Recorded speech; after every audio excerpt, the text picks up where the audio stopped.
Halo adik-adik, selamat pagi. Kita kembali bersama-sama di Kid for Jesus. Ayo adik-adik, ingat nggak hari ini hari apa? Tentunya hari Minggu, dimana kita beribadah bersama-sama. Ayo sebelum kita beribadah, persiapkan terlebih dahulu Alkitabnya, persiapkan terlebih dahulu alat tulisnya, persiapkan uang persembahannya, dan tentunya persiapkan hati dan pikiran. Yuk mari kita menyanyikan satu buah lagu untuk membuka akan sekolah minggu kita hari ini, Kerja Buat Tuhan.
Ya, mari kita tundukkan kepala, kita berdoa. Allah Bapa yang bertata dalam surga, kami bersyukur pada hari ini Engkau memberikan kesempatan kepada kami anak-anak-Mu untuk bersama-sama ibadah dalam sekolah minggu pada pagi hari ini. Kiranya Engkau sertai kami, pimpin kami, tolong kami untuk kami boleh memuji Tuhan, kami boleh mendengarkan firman Tuhan, dan kami boleh mempersembahkan persembahan yang sudah kami boleh persiapkan. Kiranya Tuhan sertai dari awal hingga akhirnya. Demi Yesus Kristus kami berdoa. Amin. Adik-adik, sebentar lagi kita akan mendengarkan firman Tuhan. Firman Tuhan pada pagi hari ini terambil dari Kisah Rasul pasal yang ke-9. Nah, penasaran nggak? Pengen dengarkan lebih lanjut? Yuk, sebelum kita dengarkan firman Tuhan, kita nyanyikan Firman Tuhanku Dengar.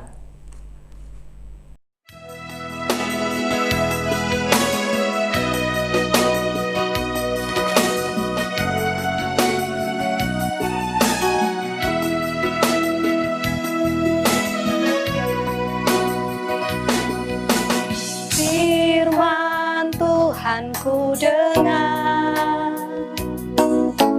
ku tanam di hatiku, ku ingin bertumbuh subur dan berbuah lebat. Yesus tolongkan aku.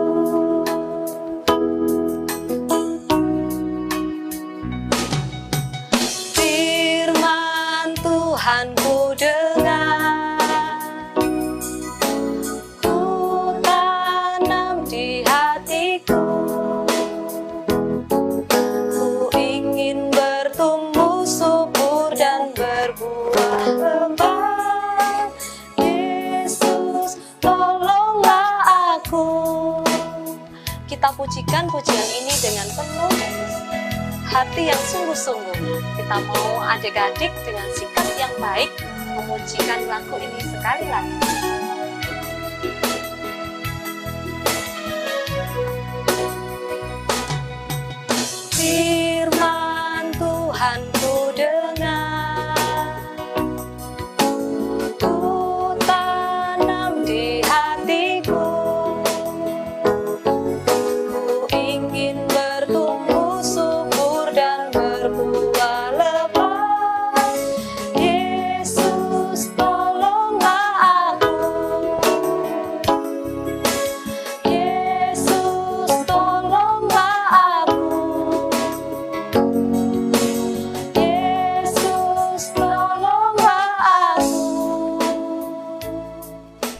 Mari kita membuka Alkitab kita dari Kisah Rasul pasal yang ke-9 ayat yang ke-36 sampai ke-43. Kisah Rasul 9 ayat 36 sampai 43. Mari kita buka Alkitab kita baca bersama-sama. Ayat 36. Di Yope ada seorang murid perempuan bernama Tabita. Dalam bahasa Yunani Dorcas. Perempuan itu banyak sekali berbuat baik dan memberi sedekah. Tetapi pada waktu itu ia sakit lalu meninggal. Dan setelah dimandikan, mayatnya dibaringkan di ruang atas Lida dekat Yope. Ketika murid-murid mendengar bahwa Petrus ada di Lida, mereka menyuruh 2 orang kepadanya dengan permintaan, segeralah datang ke tempat kami. Maka berkemaslah Petrus dan berangkat bersama-sama dengan mereka. Setelah sampai di sana, ia dibawa ke ruang atas dan semua janda datang berdiri dekatnya dan sambil menangis mereka menunjukkan kepadanya semua baju dan pakaian yang dibuat Dorcas waktu ia masih hidup. Tetapi Petrus menyuruh mereka semua keluar, lalu ia berlutut dan berdoa. Kemudian ia berpaling ke mayat itu dan berkata, "Tabita, bangkitlah." Lalu Tabita membuka matanya dan ketika melihat Petrus ia bangun lalu duduk. Petrus memegang tangannya dan membantu dia berdiri. Kemudian ia memanggil orang-orang kudus beserta janda-janda, lalu menunjukkan kepada mereka bahwa perempuan itu hidup. Peristiwa itu tersiar di seluruh Yope dan banyak orang menjadi percaya kepada Tuhan. Kemudian daripada itu Petrus tinggal beberapa hari di Yope di rumah seorang yang bernama Simon, seorang penyamak kulit. Adik-adik, pada hari ini kita akan mendengarkan cerita seorang yang bernama siapa tadi? Tabita. Tabita ini adalah nama dari bahasa Ibrani, bahasa Alkitab Perjanjian Lama, begitu. Sedangkan Dorcas itu adalah bahasa Yunani. Di situ disebutkan namanya adalah Tabita, dalam bahasa Yunaninya adalah Dorcas. Menariknya apa? Menariknya adalah Tabita ini atau Dorcas ini adalah seorang yang baik. Baik dia. Bukan hanya baik, tapi dia suka memberi sedekah seperti yang kita baca tadi di ayat 36. Bukan hanya itu, dia itu menolong para janda-janda. Kenapa sih Tabita perlu menolong janda-janda? Pengen tahu? Pengen penasaran? Yuk kita ikutin terus cerita hari ini. Apa sih yang kita bisa pelajari dari kehidupan Tabita yang singkat ini, yang hanya ditulis sedikit ini? Ada 2 hal yang ingin Lose ceritakan untuk kita pelajari bersama. Pertama, hidup Tabita adalah persembahan yang harum bagi Tuhan. Siapa yang di sini ingin hidupnya menjadi persembahan yang harum, wangi? Angkat tangan. Atau enggak Lose, tubuhku baunya bau, belum mandi nih Lose, karena tadi langsung ikut sekolah minggu, enggak mandi dulu, bau. Siapa yang bau belum mandi? Harusnya kalau kita sebagai umat percaya, harusnya kita mendambakan ingin menjadi persembahan yang harum bagi Tuhan. Tabita ini seperti itu. Hidupnya itu persembahan yang harum bagi Tuhan. Bukan hanya itu, adik-adik, dia itu juga dianggap harum oleh orang-orang pada zaman waktu itu, khususnya bagi para janda. Kita bisa melihat di situ waktu Tabita sakit terus dia meninggal, para janda dan orang-orang di sana itu menangis, sedih, menangis. Bukan menangisnya karena waduh, Tabita ini belum bayar utang, kok dia sudah mati duluan ya. Enggak, bukan itu. Tapi karena hidup dari Tabita ini dipersembahkan bagi Tuhan dan orang lain tuh merasakan hidupnya dia. Kalau kita lihat di Roma pasal yang ke-12 ayat yang pertama itu berkata demikian. Saya bacakan, Lose bacakan Roma pasal yang ke-12. Mari kita buka Roma pasal 12 ayat yang pertama. Roma 12 ayat pertama. Lose bacakan. Karena itu saudara-saudara, demi kami kemurahan Allah, aku menasihati kamu supaya kamu mempersembahkan tubuhmu sebagai persembahan yang hidup, yang kudus, dan yang berkenan kepada Allah. Berarti hidupnya itu harum sebagai persembahan yang harum, yang kudus, yang berkenan bagi Allah. Nah, kalau kita lihat waktu Tuhan Yesus berinkarnasi di dalam dunia, nah, dia kan melalui proses namanya pertumbuhan. Nah, waktu dia bertumbuh, kita melihat di dalam Lukas pasal yang kedua ayat yang ke-52. Lalu bacakan Lukas pasal 2 ayat 52 mengatakan begini. Dan Yesus makin bertambah besar dan bertambah hikmatnya dan besarnya, dan makin dikasihi Allah dan manusia. Yesus ketika dia berinkarnasi menjadi manusia, Allah menjadi daging. Nah, waktu dia menjadi manusia, dia mengalami proses pertumbuhan. Nah, dalam proses pertumbuhannya, dia makin dikasihi Allah dan manusia.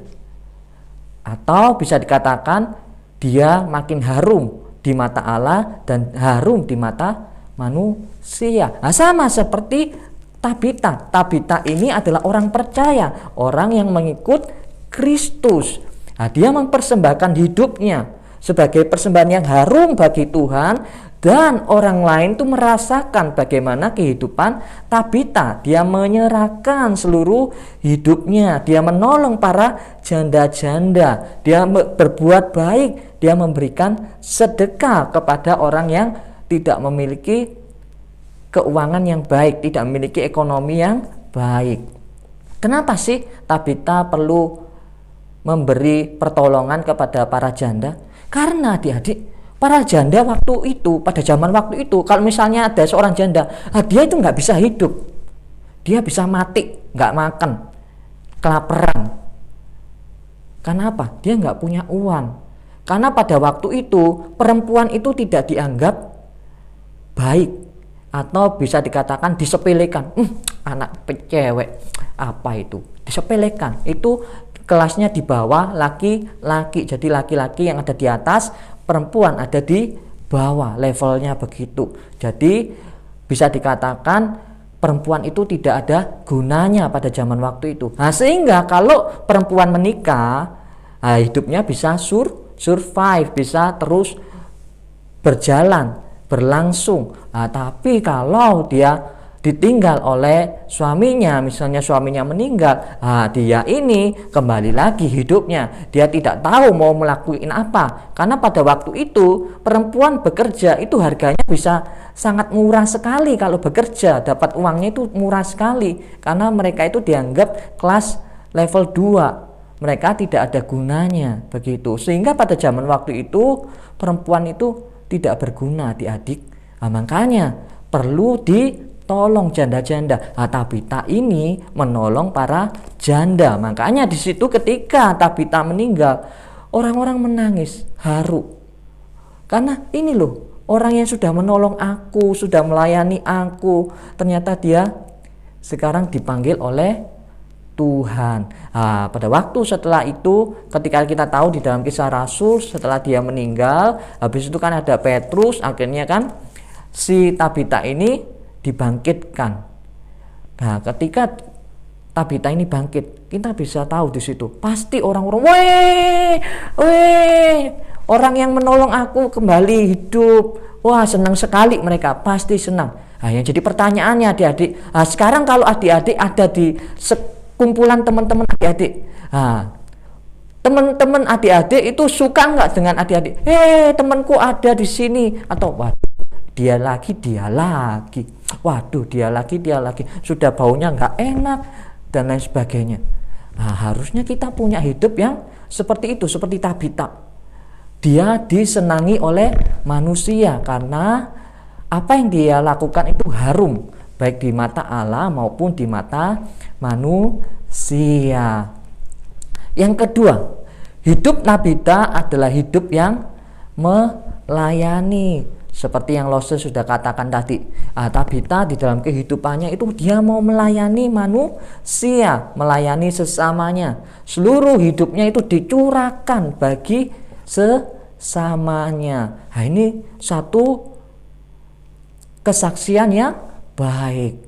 Siapa yang mau mencontoh Tabita, kehidupan Tabita? Dia bukan hanya mempersembahkan hidupnya sebagai persembahan yang harum bagi Tuhan, tapi dia juga mau melayani Tuhan, terkhusus melayani para janda-janda.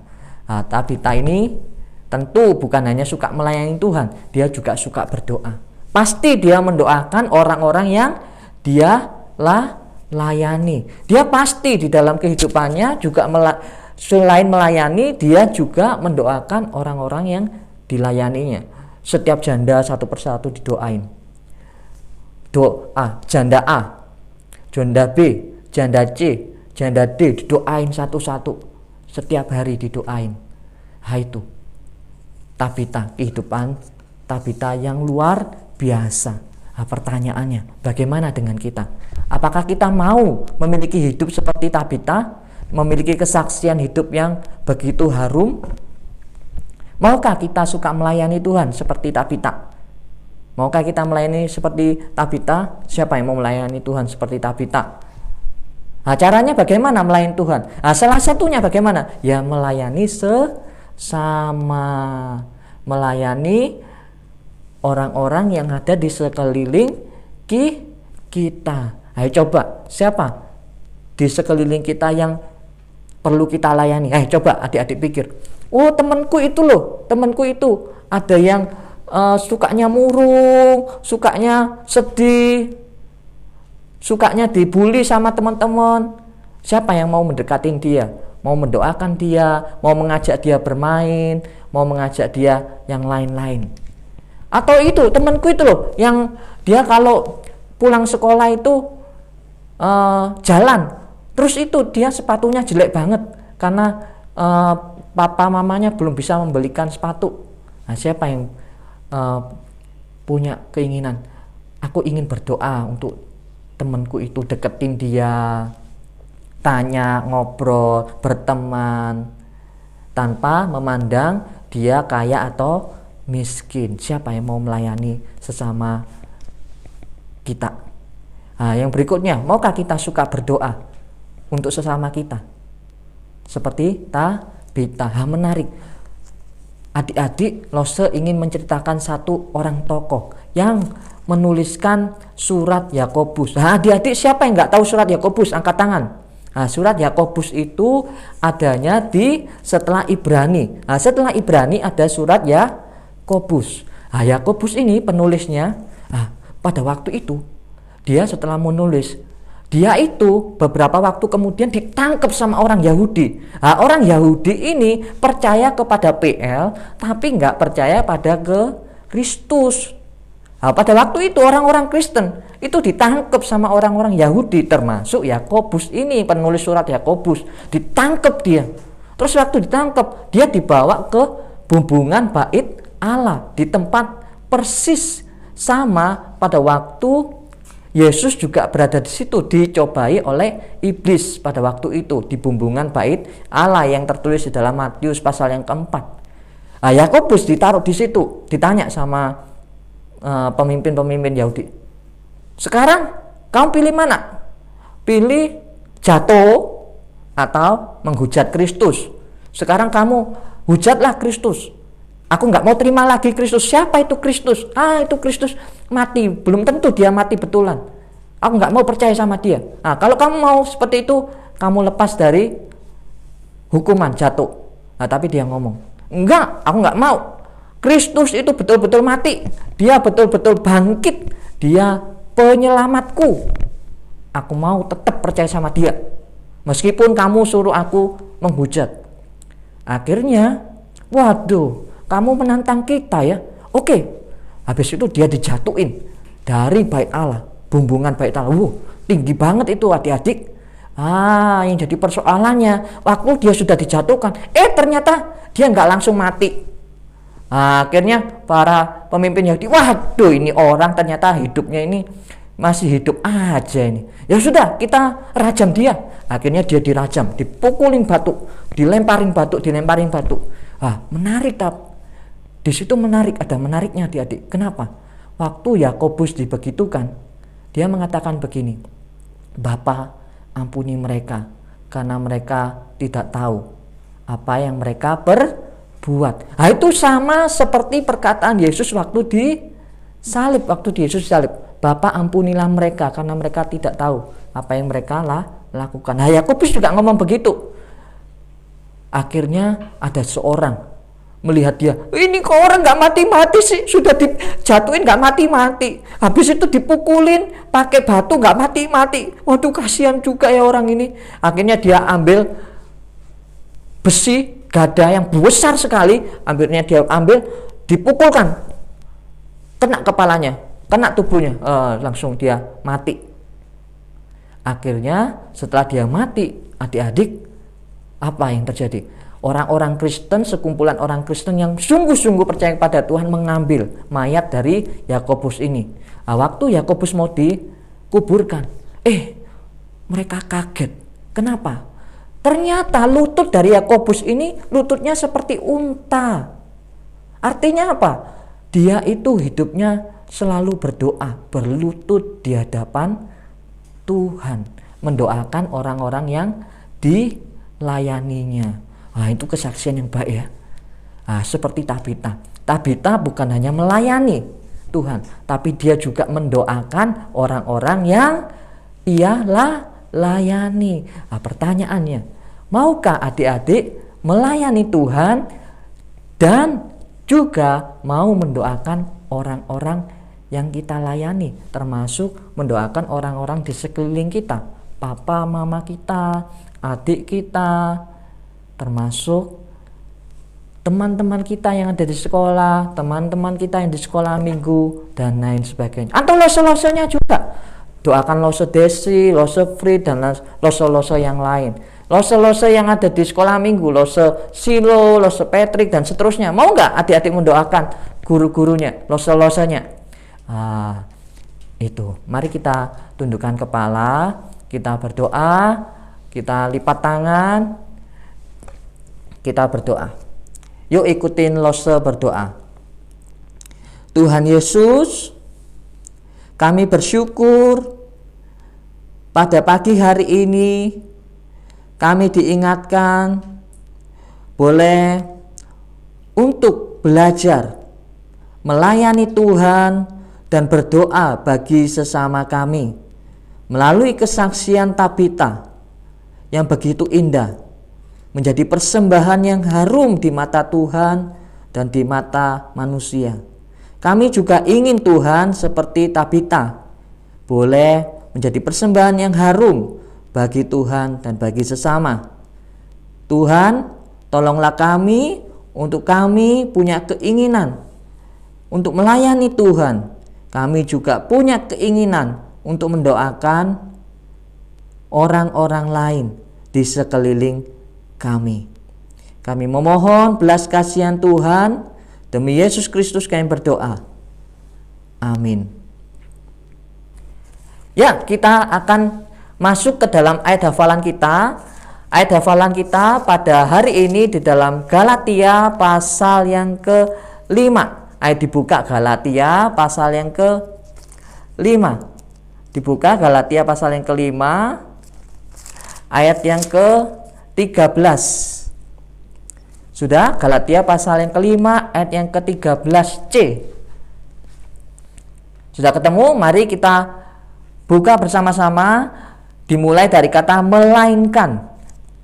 Mari kita baca bersama-sama. 1, 2, 3. Melainkan layanilah seorang akan yang lain oleh kasih. Diulangi. 1, 2, 3. Melainkan layanilah seorang akan yang lain oleh kasih. Ingat ya ayat hafalannya itu. Mari kita hafalkan sejenak sambil kita mempersiapkan hati dan pikiran kita, terlebih mempersiapkan persembahan kita yang kita akan bawa kepada Tuhan. Mari kita nyanyikan satu buah lagu, Tiada Lelah Bekerja Bagi Tuhan, sambil kita mempersiapkan persembahan kita. Mari kita nyanyikan.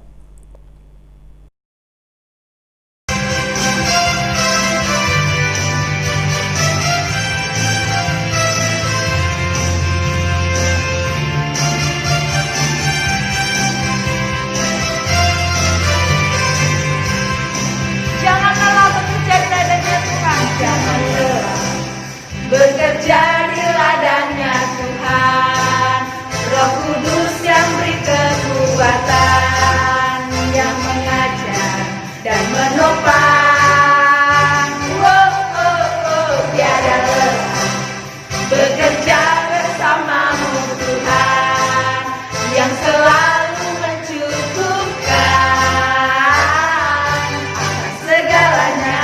Ratakan tanah bergelombang, ratakan tanah bergelombang, timbullah tanah yang berlubang, menjadi siap dibangun di atas dasar iman. Ratakan tanah bergelombang, timbullah tanah yang berlubang, menjadi siap dibangun di atas dasar iman. Jangan lelah bekerja di ladangnya Tuhan, jangan lelah bekerja di ladangnya Tuhan. Roh Kudus yang beri kekuatan, yang mengajar dan menopang. Siap-siap.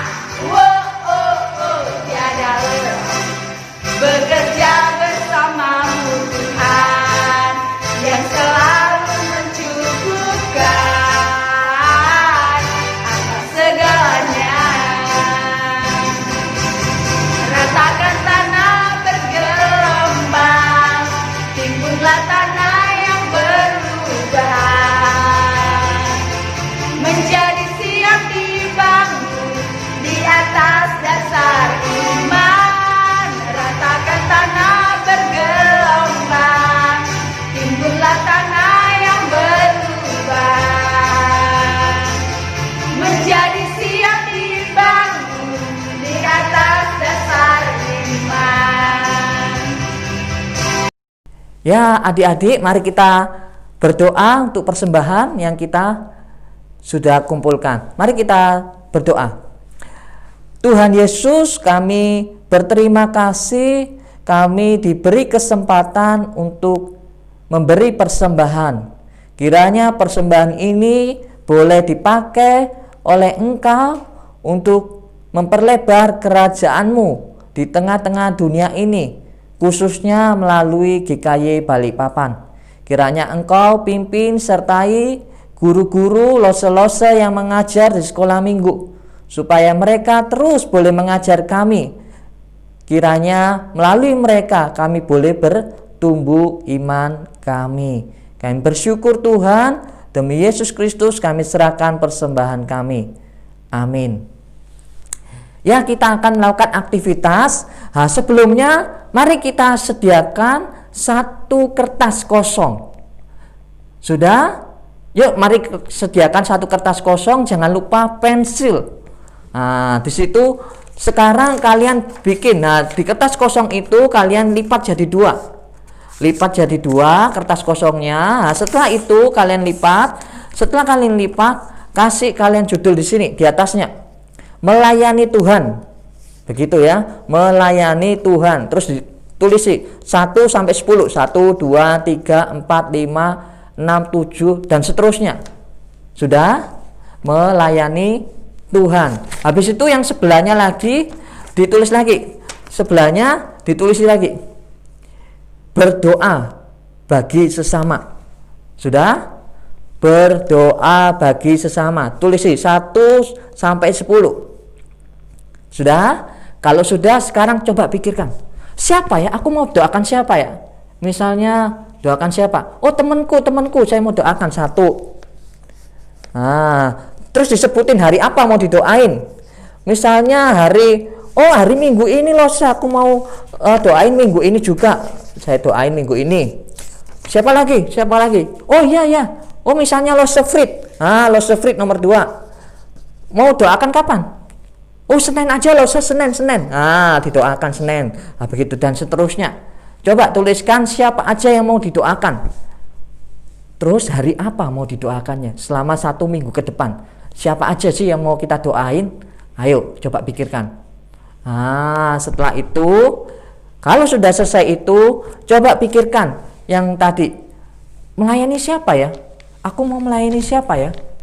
Aku mau melayani Tuhan lewat apa? Misalnya lewat persembahan pujian. Terus minggu depan, Lose Desi, aku mau persembahan pujian nih untuk minggu depan. Ditulis mau persembahan pujian. Atau yang lain, Lose aku mau persembahan apa begitu. Atau melayani yang lain. Lose aku mau melayani adikku ini. Adikku ini sering jengkelin aku. Aku suka buat dia nangis. Aku mau melayani dia. Aku mau ngajak dia bermain, mau ngajak dia senang-senang. Itu juga melayani Tuhan. Coba pikirkan, apa ya? Aku mau melayani apa ya? Aku mau berdoa untuk siapa ya? Coba pikirkan. Sudah? Ayo kita coba pikirkan sambil Lose tunggu. Ya, kita sudah di akhir daripada sekolah minggu kita. Kita sudah selesai. Mari kita, sebelum kita menutup ibadah sekolah minggu kita, mari kita tundukkan kepala, kita berdoa.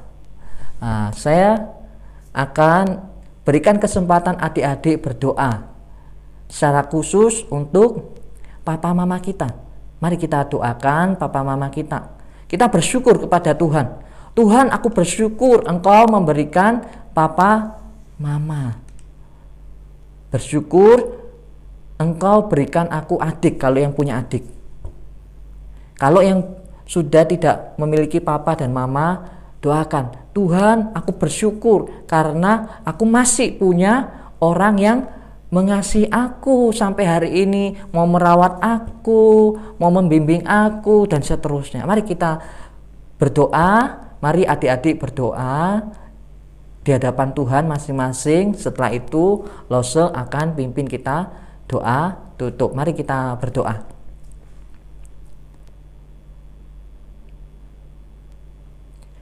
Allah Bapa yang bertata dalam jangan surga, kami bersyukur pada hari ini Engkau memberikan kesempatan kepada kami untuk beribadah dalam sekolah minggu ini. Kami bersyukur kesempatan yang indah ini. Kami boleh belajar untuk melayani Tuhan dan berdoa bagi sesama kami, seperti kehidupan atau kesaksian Tabita yang pada hari ini kami boleh dengar. Kami bersyukur Tuhan atas anugerah-Mu. Kami berdoa kiranya kami boleh dipertemukan kembali pada minggu depan supaya kami boleh sekolah minggu bersama-sama kembali. Kami tidak lupa berdoa, jikalau Tuhan berkenan, kami ingin Tuhan supaya kami boleh bersama-sama berkumpul kembali secara fisik, beribadah sekolah minggu bersama-sama di GKY ini dengan teman-teman yang lain. Kami berdoa supaya pandemi COVID ini segera berakhir dan kami boleh segera beribadah secara fisik bersama-sama di gereja ini. Kami mohon belas kasihan Tuhan, tolonglah kami Tuhan dan dengarlah permohonan kami. Demi Yesus Kristus kami berdoa dan mengucapkan syukur. Amin. Terima kasih adik-adik, sampai jumpa di minggu yang akan datang. Keep for Jesus.